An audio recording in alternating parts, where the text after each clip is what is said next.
Today the heaviest clashes took place in the Zaporizhzhia region. The first attack was directed towards Lobkov. Apparently, the Ukrainians used at least 2 squadrons consisting of 4 armored fighting vehicles and 2 Humvees, which means that this was a light force reconnaissance operation. After a brief engagement, the Ukrainians discovered the most current Russian positions and the number of troops defending them and withdrew with minor losses. Immediately after the attack, Ukrainian artillery intensively bombarded the area in cooperation with drone operators, who corrected the fire to maximize damage. After a rapid regrouping, the Ukrainians again assaulted the Russians at Lobkov. An assault unit advanced from Stepov and attacked the Russians from the hills. If we look at the topographic map, we can see that Lobkov is located in the lowlands, which means that the Ukrainians had a tactical advantage. However, the Russians in Zherebyanki are also in elevated positions and could easily fire on the Ukrainians. Therefore, the second Ukrainian group advanced down the ravine and assaulted Zherebyanki, diverting their attention from the main objective. Russian sources reported that they stopped the Ukrainians 1 kilometer from Zherebyanki, which means that the Ukrainians never left the ravine and confirms that they were only distracting the enemy. Russian sources reported that the Ukrainians also used 2 tanks to provide remote support fire and help take Lobkov as quickly as possible. As a result, the Ukrainians destroyed the Russians at Lobkov and penetrated 2 kilometers into the Russian positions.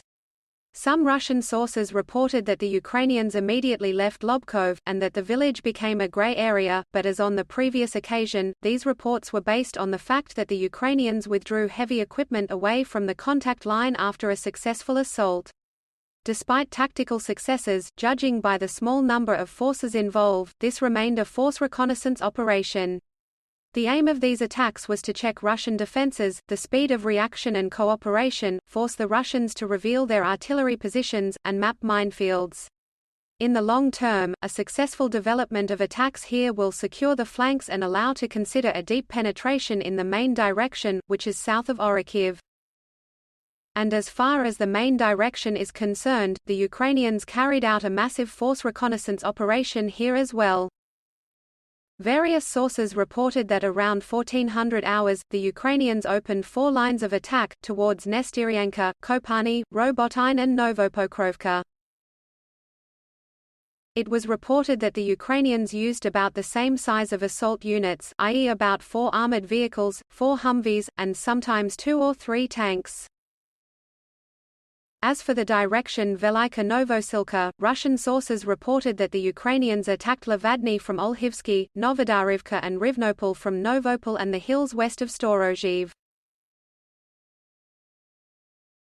If we look at the topographic map, we will see that the Ukrainians do not necessarily intend to secure settlements, but tactical heights.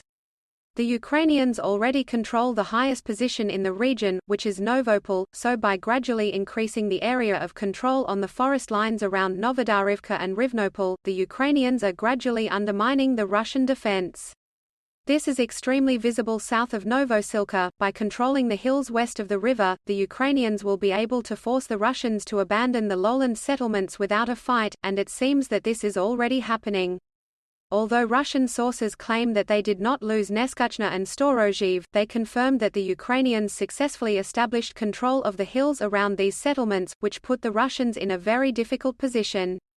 Finally, as far as the previous successful Ukrainian attack on Novodonetsky is concerned, the Ukrainian zone of control has narrowed due to Russian counterattacks. However, Russian sources also confirm here that the Ukrainians retained a foothold south of the river, located on the tactical heights west of the settlement.